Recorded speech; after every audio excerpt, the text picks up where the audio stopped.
As minhas notas muito breves são... Não, não é aqui assim, aqui sim. Bom, isto aqui é a lista das referências. Começamos pela bibliografia, começamos ao contrário. Mas assim fica aqui dada já informação relevante sobre as fontes, e se depois me cortarem a palavra não faz mal, porque o essencial já fica no domínio público. Começando de baixo para cima, mais uma vez, começo pelo relatório preliminar. Esta comissão que eu presidi, que já não existe, felizmente, é a Comissão para a Reforma da Fiscalidade Verde, tomou posse em 29 de janeiro. E eu imaginei que ia receber, de quem nos nomeou, um pequeno dossiê com a lista da legislação fiscal com relevância ambiental e depois, na segunda parte, uma tabela com a receita fiscal e a despesa fiscal associada a cada dispositivo ambiental. Só que isso não existia.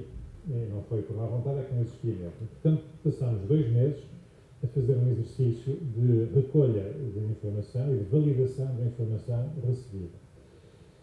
E, ao fim de 2 meses, conseguimos ficar com uma fotografia do sistema fiscal português, em particular daquilo que era relevante em matéria ambiental. E entendemos que aquela informação era tão importante para a opinião pública e para quem quer estudar estes assuntos que resolvemos publicá-los, e é este relatório preliminar. Alguém me disse já, meio a sério, meio a brincar, que foi a melhor coisa que esta comissão fez. É uma maneira bastante elegante de dizer que não gosta das propostas, mas que a informação deste relatório preliminar é útil. Independentemente da apreciação que possam fazer sobre a qualidade das propostas, eu acho que, para quem sobretudo gosta da investigação, faz a investigação, encontra aqui algumas pequenas séries que provavelmente não encontrará ou terá muita dificuldade em encontrar noutros sítios. Depois houve todo um processo de envolvimento dos interessados, começou mesmo antes da consulta pública formal, porque eu penso que estas reformas só fazem sentido se houver um envolvimento dos interessados desde o início, não é? Depois no final serem confrontados com o parecer. Ainda na segunda-feira, o presidente de uma comissão, não vou dizer os nomes, não interessa, mas o presidente de uma comissão do nosso país me dizia que recebeu um pedido de parecer sobre uma matéria extremamente complexa para uma comissão a que ele preside, com um prazo de 10 dias. O que ele respondeu que em 10 dias não era possível dar um parecer sobre aquela matéria. Isto não é sério. A consulta pública tem que criar condições, ou oferecer condições para que haja um envolvimento efetivo de todos os interessados de uma forma transparente. Por isso fizemos esta consulta pública, que está... O documento que foi submetido à consulta pública, obviamente, é o domínio público, as respostas recebidas estão no domínio público e um documento que a Comissão elaborou de resposta aos comentários e às sugestões recebidos, sob forma de tabela, aquilo que se chama, no mundo anglo-saxónico, o Reasons Giving, também está publicado. Portanto, quem mandou sugestões pode as ver publicadas na internet, pode ver as sugestões dos outros e pode ver qual foi a posição da Comissão e se as adotou ou não. E adotamos muitas das sugestões e recomendações recebidas durante o processo de consulta pública. Isso é um bom incentivo para quem participa. E passava ao terceiro, a contar de baixo, que é o relatório técnico. Depois de ter pedido a tal lista das normas e a lista da tabela da despesa e da receita fiscal de natureza verde, e fiz a pergunta seguinte, que era, ok, então, em termos de matéria-prima, já percebi que não temos nada, vamos ter que andar à procura, fazer nós a pesquisa, se agora parece que está na moda, né, essa coisa de data mining, não sei o quê, esse é uma espécie de exercício desses que nós andamos a fazer, pelos vários ministérios, mas depois precisamos de ferramentas, não vai ser ter a matéria-prima, já a matéria-prima é difícil, mas ao menos demos lá as ferramentas com que a administração pública trabalha para fazer análises de impacto macroeconómico, de impacto sobre a economia de mudanças de tipo fiscal. E a resposta foi que não havia. Em princípio, os colegas estavam a brincar connosco e tudo era assim uma espécie de carnaval antecipado, mas não havia mesmo. E ficámos desesperados, porque não me passava pela cabeça fazer propostas, nem ao governo, nem a quem quer que seja, de uma reforma de fiscalidade, sem ter... Mas depois tive um segundo pensamento que foi, deixa lá ver se na academia encontramos modelos válidos. E felizmente encontramos, até encontramos mais do que um. Por isso conseguimos reunir 4 equipas, com 4 modelos diferentes, conseguimos coisa que também nem sempre é fácil no mundo académico, pôr as 4 equipas a colaborar, ainda por cima uma comissão que teve a honra de presidir, tinha muita honra, mas não tinha recursos, não tinha meios de poder sequer pensar em contratar quem quer que fosse. Portanto, houve aqui uma generosidade muito grande em todos os sentidos e, de facto, 4 equipas com modelos diferentes que aceitaram colaborar com a Comissão para, em conjunto, analisarmos o impacto que estas propostas viriam a ter. E podem vir a ter. E esse relatório técnico está também publicado, podem lá encontrar na descrição dos modelos que foram utilizados, na descrição dos dados que foram utilizados, das limitações de cada modelo, das comparações de dados, etc.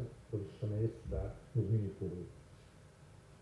E depois o projeto de reforma que foi entregue ao Governo no dia 15 de setembro, porque quando damos posse em 29 de janeiro, a intenção era que esta reforma da fiscalidade verde fosse discutida no Parlamento antes do Orçamento de Estado e, como o Orçamento de Estado é entregue na Assembleia da República a 15 de outubro, haveria um mês para fazer esta discussão. Afinal, já não deve haver um mês, nas últimas notícias que estava aqui a ver, que chegaram agora da Assembleia da República, deve haver 3 dias para fazer a discussão do IRS e da fiscalidade verde, uma vez que o Orçamento de Estado, como sabem, já foi aprovado.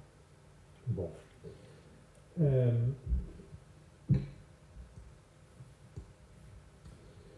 aquela tal proposta que apresentámos no dia 15 de setembro, que está publicada, contém 59 propostas.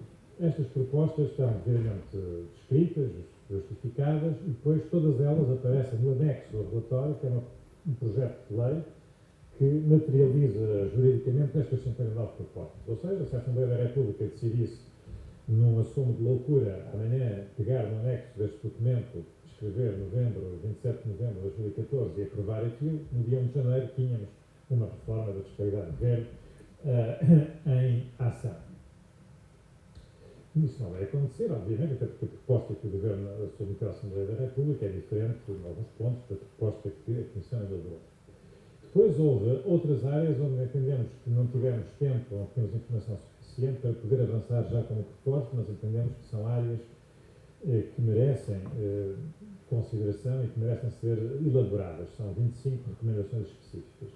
E depois, enfim, com base nesta nossa experiência, como podem imaginar, foi bastante interessante, sob vários pontos de vista, prevemos a deixar 7 recomendações gerais para quem tiver vontade ou possibilidade de voltar a retomar este tema no futuro.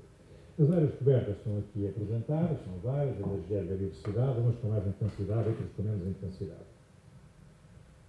Se eu bem percebi, aquilo que vos interessa aqui é saber quanto é que isto vai dar, não é? Pronto, então a nossa proposta, basicamente, o que dá é o que está aqui nesta página, 95 milhões de tributação das emissões de gases com efeito de estufa no sistema não submetido ao comércio europeu de licenças de emissão. O que é que isto quer dizer? Um dos grandes problemas que temos hoje são as alterações climáticas, principal causa, emissões de gases com efeito de estufa, embora haja quem ainda nega essa evidência. Depois podemos discutir até que ponto há uma contribuição das atividades humanas produtivas maior ou menor para isso, mas o facto em si está estabelecido cientificamente, o aquecimento global, e isso tem causas ligado a estas emissões de gás.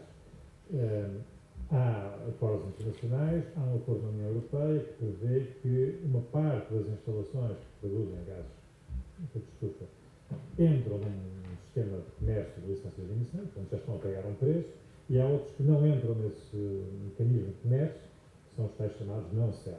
Basicamente, a nossa proposta, relativamente modesta, era introduzir um adicionamento no ISP, de forma a que quem está no não-CEL, quem não está submetido ao regime de comércio de licenças de emissão, passe a pagar uma taxa de carbono, entre aspas, que seja idêntica àquela que é paga hoje no sistema CEL, com um pequeno desfazamento. Aquilo que foi o preço médio no CEL, no ano anterior, é aquilo que pagam os outros do CEL no ano seguinte.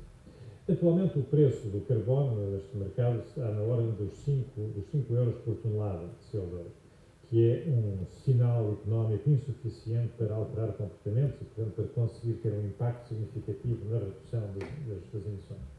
Mas esperamos que as instituições europeias e os Estados-membros consigam rapidamente consertar este mercado de transmissão, que é bastante eficiente, e que o preço volte a subir e volte para, ou vá para, níveis mais compatíveis com os objetivos ambientais de energia, níveis, portanto, na ordem dos 20, 30 euros por tonelada. O que significa que teríamos que multiplicar aqui os 100 milhões de euros, 95 milhões de euros, pelo fator de aumento do preço do tonelada de soja. Depois temos aqui uma questão ligada aos veículos, 28 milhões de euros, imposto sobre veículos. Depois houve uma proposta da Comissão que, como sabem, não foi seguida pelo Governo, que era a introdução de um imposto sobre os tipos de transporte aéreo passageiro. Várias melhorias ao nível da água e dos resíduos. E depois o mais imediato, provavelmente de todos, que é o famoso imposto sobre sacos de plástico, os 8 cêntimos mais de IVA, são 10 cêntimos. E depois há outras pequenas coisas. Em termos, portanto, de contribuição para a despesa, é isto que nós conseguimos dar. Havia expectativas de alguns que fosse muito mais, mas é por isso que é bom de vez em quando fazermos um reality check, olharmos exatamente para os números. E também temos capacidade crítica relativamente a certos estudos e relatórios que nos são apresentados, por vezes mesmo por organizações internacionais europeias. Bom, quando nós apresentámos o anteprojeto antes do verão, levámos muita tareia, como sabem, isso foi público, não uma referência ao jornal, mas quer dizer, não foi só o público, foram todos verdadeiramente a bater-nos, porque esta reforma não garantia a neutralidade fiscal. É claro que ela garantia, só que nós não soubemos explicar. Para nós era evidente que garantia e que tinha que garantir. Por duas razões. Por um lado, porque isso estava escrito no nosso mandato, mas essa era a razão menos importante. A razão mais importante é que não pode haver uma reforma de fiscalidade verde sem neutralidade fiscal. Senão não é uma reforma de fiscalidade verde. É outra coisa qualquer, mas não é uma reforma de fiscalidade verde. Porquê? Porque o objetivo de uma reforma de fiscalidade verde não é só proteger o ambiente, não é só aquele primeiro círculo lá de cima, não é só melhorar o nosso desempenho ambiental. Resolver problemas de emissões, ou de poluição dos rios, ou de poluição das florestas, ou o que quer que seja. Esse, obviamente, é o objetivo primordial, inicial, é contribuir para um melhor desempenho ambiental. Mas, se fosse isso, então aplicávamos taxas, impostos, íamos melhorar o desempenho ambiental, mas íamos prejudicar o desempenho económico. Íamos seguramente prejudicar a situação económica do país. E como o nosso crescimento é praticamente nulo, não é? É 0,9% no século XXI, em 14 anos, preços constantes, portanto, temos aqui um problema. E temos que olhar para uma reforma da fiscalidade verde como uma alavanca também do crescimento económico sustentável.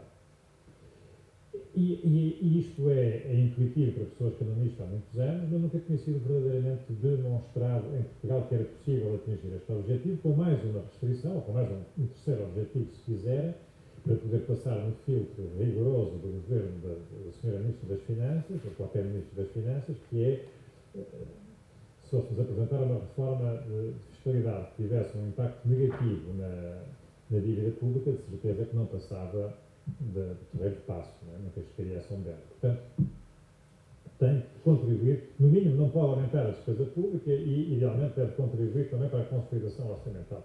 E estes são os três benefícios, este total triplo dividendo que se fala muitas vezes quando se fala da fiscalidade verde. É melhorar o ambiente, contribuir para o crescimento económico e contribuir para a consolidação orçamental.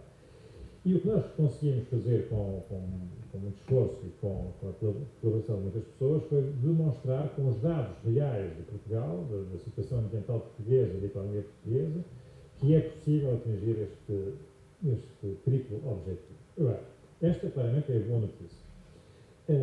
Mas é preciso perceber que isto não é automático e não é de qualquer forma que chegamos lá. E quando os decisores políticos se sentem confortáveis a tomar decisões e a fazer políticas públicas sem se preocuparem com a análise de impacto macroeconómico, eu fico preocupado. Depois entramos numa área que não é propriamente a área da racionalidade da analítica, mas é mais a área da racionalidade eleitoral, da percepção daquilo que eventualmente trará mais votos ao meu partido ou ao teu partido. E nesse debate, obviamente, eu não me pronuncio porque estou completamente incompetente. Neste também, mas pelo menos esforço-me por ser menos. No outro, nem sequer me esforço. desculpem lá o tom coloquial, mas estamos já no fim do dia, estamos todos um bocadinho cansados. Então, imaginem que temos N impostos, a forma mais fácil de garantir a neutralidade fiscal é dizer, ok, vou aumentar os impostos, o imposto A e diminuo na mesma proporção, ou diminuo do mesmo montante o imposto B.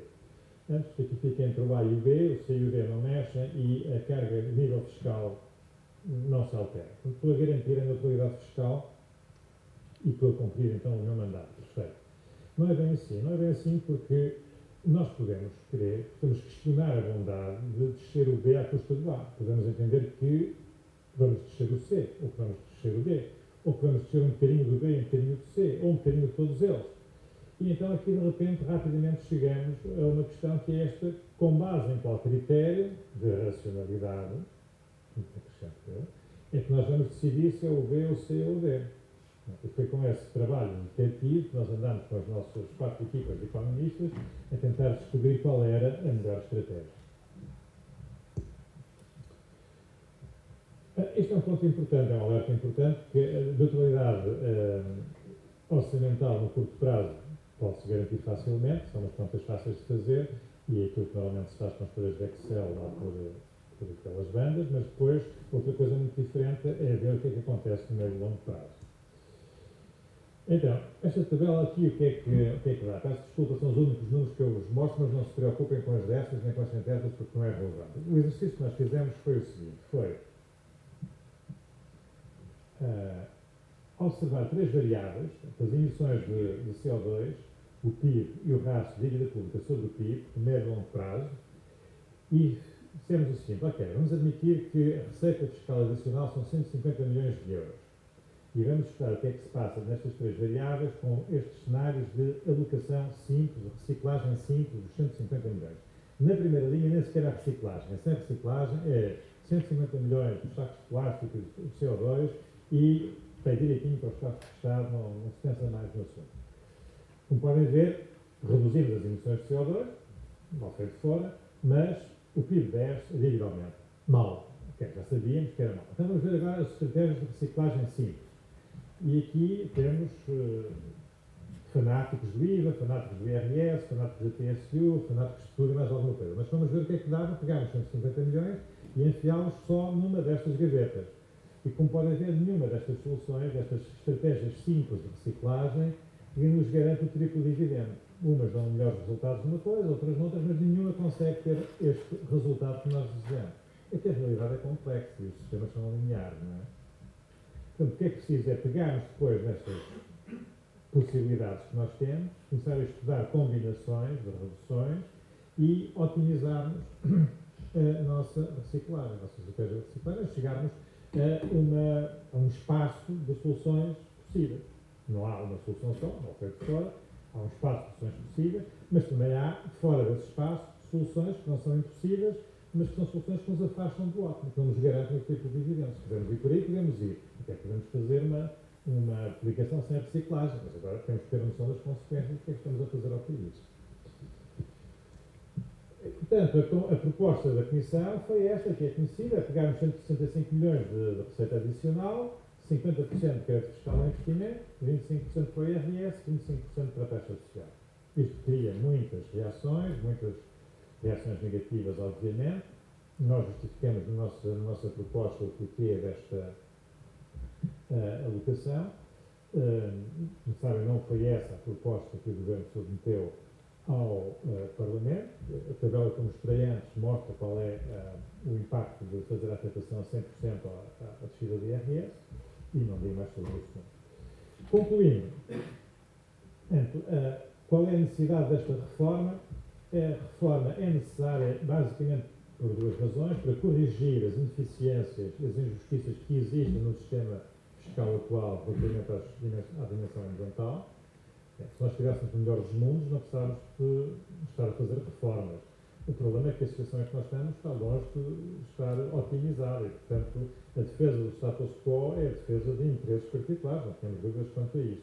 Não estou com isto a dizer que esta reforma que é perfeita está muito longe disso, deve fazer uma reforma em 3 meses e pensar que ela pode ser perfeita seria verdadeiramente absurdo. Mas, se não fizermos nada, estamos a perpetuar situações de ineficiência e de injustiça. Parece-nos que é melhor dar alguns pequenos passos em várias direções que permitam corrigir essas ineficiências e injustiças e, ao mesmo tempo, dar incentivos para que Portugal cumpra as metas que tem para 2020, falta ali, 2020, 2030 e mesmo 2050. Ela já se comprometeu com metas, em alguns casos quantitativas, para estas datas em matéria ambiental. Então, temos que pensar como é que vamos chegar lá, temos que pensar desde já a dar incentivos, porque em muitas áreas estamos a falar de investimentos que vão ser necessários, que vão demorar vários anos a realizar e vão demorar ainda mais anos a dar frutos. Portanto, temos que começar a pensar já para onde é que temos que caminhar, segundo qual direção. Qual é a utilidade desta reforma? É que se houver uma estratégia inteligente de reciclagem da receita fiscal, podemos ter o tal triplo dividendo. A atualidade da reforma, depois, como eu disse, o projeto está pronto para ser implementado, fizemos o trabalho de casa todo, até a proposta de lei.